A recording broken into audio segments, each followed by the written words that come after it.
Udogwu na-emelara niile samamendu n'ogidi oyima nwa na-eti lọra n'ogidi ọnwa na-eti lọra melara niile mma mendu n'ogidi ọnwa na-eti lọra n'ogidi ọnwa na-eti lọra ọnwa na-eti lọra ọnwa na-eti lọra ọnwa na-eti lọra n'ogidi nwere ọnwa na-eti lọra ọnwa na-eti lọra dozie obodo ka ọ dị mma samamendu n'ogidi oyima nwa na-eti lọra n'ogidi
mmalụ obi dị ya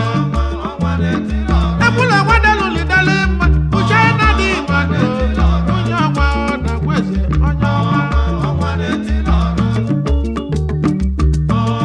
ọnwa na-eti n'ọra ọnwa na-eti n'ọra onye oche bịalụ nwa n'oji beneti oke dumo wee ma ọnwa na-agwa eze bodo ọnwa na-eti n'ọra ekwula nwadalụli dala mma uche na dị mmadụ onye ọnwa na-agwa eze bodo ọnwa na-eti n'ọra ọnwa na-eti n'ọra ọnwa agwa eze ọnwa na-eti n'ọra ọnwa ọnwa na-eti n'ọra ọnwa na-eti lọra na-agwa eze ọnwa na-eti n'ọra ọnwa na-eti n'ọra anyị na-ekene ọnwa na-eti n'ọra ọ sị mụ keneli ya ibe dị n'ụdọ ya nwoke ekwumekwu ọnwa na-eti n'ọra onye ọma jere ekwumekwu oyime ibe dị n'ụdọ onye ọma bụrụ nke m ọnwa na-eti n'ọra ọnwa na-eti n'ọra nze nwakụkọ ojoto ọnwa na-eti n'ọra ọnwa na-eti n'ọra onye ọma jere ekwumekwu nwoke ọma ọnwa na-eti n'ọra ọgwa mụ na ya dị wee ji egwu ọnwa na-eti n'ọra n'ebe ọnwa na-etilọra n'ugbo ojiji ọkụma mọghalụ ọnwa ọnwa na-eti n'ọra arapụgo m akwa eze ọnwa na-eti n'ọra anyị ejebe agụlụ ụzọ igbo ọnwa na-eti n'ọra ka anyị chọta ọnwa na-etilibe ọnwa na-eti n'ọra benjamin nwejidike chigezie onye ọma ọnwa na-etilọra na bebe ọnwa na-eti n'ọra ọnwa na-etilọra na agụlụ ụzọ igbo niile ọnwa na-eti n'ọra ichariti nwunye jidike ọnwa na-eti n'ọra ọ dị ka a chọrọ nwaanyị ọma ọnwa na-eti n'ọra chairman director ọnwa na-eti n'ọra KC Bencharis Nigeria Limited ejidike na agụlụ ụzọ igbo ọnwa ọnwa na-eti n'ọra ọnwa na-eti n'ọra ọnwa na-eti n'ọra otu ole latrik n'iru owele bebe ibe o ji wee bụrụ ọnwa na-eti ọnwa na-eti n'ọra ọ lụrụ iru owele bọs stọp na bebe ibe o ji wee bụrụ ọnwa na-eti ọnwa na-eti n'ọra ọ lụrụ ụmụ ogbenye ụlọ na bebe ibe o ji wee bụrụ ọnwa na-eti ọnwa na-eti n'ọra a na-azụ ọnwa na-eti lọra na nkịtị ọnwa na-eti n'ọra ọnwa na agụlụ ụzọ igbo bụrụ ọnwa na-eti n'ọra gbara 18 nke o biri n'ime ọnịcha atọ ibe o ji wee bụrụ ọnwa na-eti ọnwa na-eti n'ọra ihe riri n'ilo na Nnewi ibe o ji wee bụrụ ọnwa na-eti ọnwa na-eti n'ọra mmadụ 12 ọ zụrụ azụ bacha na-emesi ọfụma ibe o ji wee bụrụ ọnwa na-eti ọnwa na-eti n'ọra ọnwa na-eti n'ọra o nwere ndị ọnwa ha na-eti eti ọnwa na-eti n'ọra mana ọnwa na-etisiri ike ọnwa na-eti n'ọra a na-azụ ọnwa na nkịtị ọnwa na-eti n'ọra maka na ejiri ọnụ eme tọkọtọkọ ọnwa na-eti n'ọra onye oche bịala ụwa na oji nwoke bụ be na-eti eke dubo ọnwa na-agwa eze bụ odogwu ọnwa na-eti n'ọra chairman director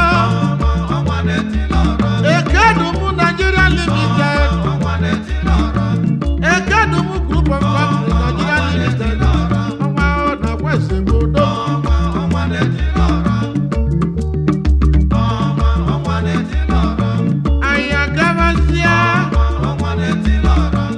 n'ọgụ ka anyị na-eje o ọnwa na-eti n'ọra eje wedi wọdụ keke nwanne ọnwa na-eti n'ọra ọnwa na-eti n'ọra ya bụ ọnwa na-eti lọra niile dị ọnwa na-eti n'ọra agụ na-eche ibe na ngwo ọnwa na-eti n'ọra ọkala mmadụ ọkala mmụọ ọnwa na-eti n'ọra alụsị na-eji ụka nwoke nke ọnwa na-eti n'ọra aka ete isi mmiri emerụ eme ọnwa na-eti n'ọra aka ose bụ ihe ojii ọnwa na-eti n'ọra ijite ete bụ alụsị bi n'ọbịa ọnwa na-eti n'ọra onye nwere ego bụ isi nwa ogbenye eji okeke ọnwa na-eti n'ọra aka na-azụ ọra niile wadebe dị iwe ọdụ okeke ọyịma ọnwa na-etili ụwa ọnwa ọnwa na-eti n'ọra o meziri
lọra nibe ejiri ọnụ eme kọkọkọkọ na ngozi ka nwa bụ akụ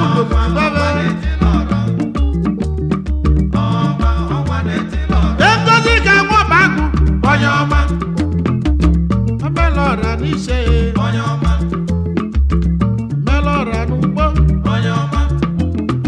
ime nwa na-enugwu melọra n'enugwu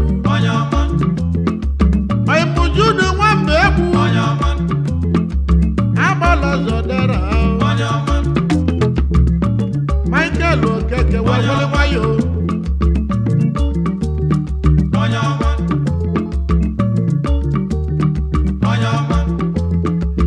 iji bati nwanne m onye ọma bụrụ nke m Jonas Nwamoye onye ọma bụrụ nke m Ogwugwe nwoke we n'Enugu onye ọma bụrụ nke m o si nwa mụra ọnwa na-eti lọra na Abatete ọnwa oyoko ọnwa na-eti lọra niile bajezi mọra ọnwa na-eti lọra na-adazi ọnwa Emeka yezili na n'ise ọnwa na-eti lọra n'ise oyimo Peter Chinedu ọnwa na-eti lọra n'aka Chukwudị ọka bụ ọnwa amụlonye na-ego na mawolo Kelometi nwa Agbodike ọnwa na-eti lọra n'Ọkịja ọnwa eze eze n'Ọkịja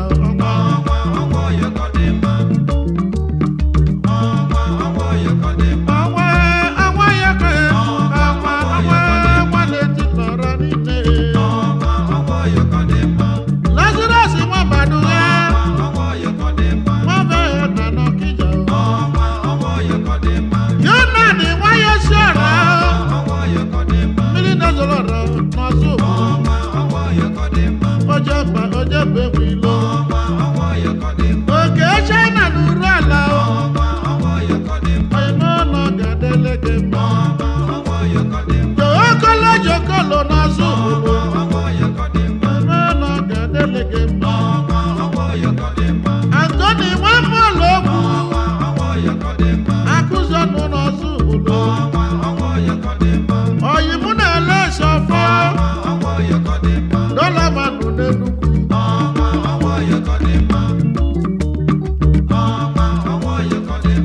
Edesi Nwamologwu omego n'ọzọ Ejike Collins nwamba oke ma n'ọzọ ịmakwa ability n'ise John Okeke ọmụmụ egwu nwanne m oyi aka m Ujokoga oyima Tony Nwosu Prọfesọ Atukwana bụ ndị mmụọ Emeka Obidile bụ onye ọma Nwachokingi nwanne m Emmanuel Samadi na nwana akọ Chikeluba na Naba Konak Indus Nigeria Limited yana nwanne ya Luke nwana akọ Nwachi na-emelụ na Naba Alux International Limited Ekene dịrị nwa ka ibi ya Ogosame Ojiba n'ọzọ Bulodo German Nairato Ojiba Group of Company Nigeria Limited Obi Modele Ochije n'Ọka Osi Chukwuka Ostraco Nigeria Limited